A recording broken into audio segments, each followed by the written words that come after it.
Well, I think the key aspect about India is that the Indian economy is doing extremely well. It's not about just short term growth. I think the whole story about India is that this is a sustainable 6 to 7% GDP growth story over the next possibly 5 to 10 years. And the other issue is that structurally the economy is transformed a lot, which is why there's so much confidence that this growth will happen.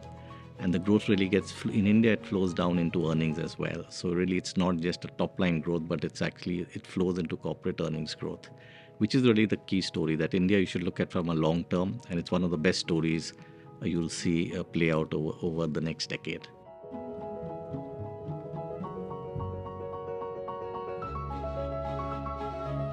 Well, I think what's happened in India is that it's actually entered into a big investment-led cycle.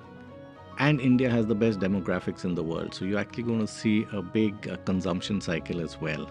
So you've got into the cycle of investment and consumption-led growth. And what's really also happened is India is very competitive with East Asian economies, be it on taxation, on ease of doing business. So structurally, everything is really in place.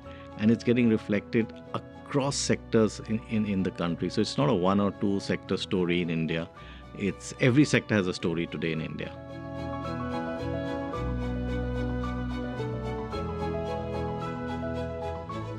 Well, you're getting to meet a very wide variety of people. I think a lot of retail investors, a lot of interest I see. And what's surprising me is people are very, very knowledgeable about India today. And the questions I'm getting on everything from politics to the reforms, I'm quite amazed at the sort of feedback also I'm getting from investors on India and what they feel about India.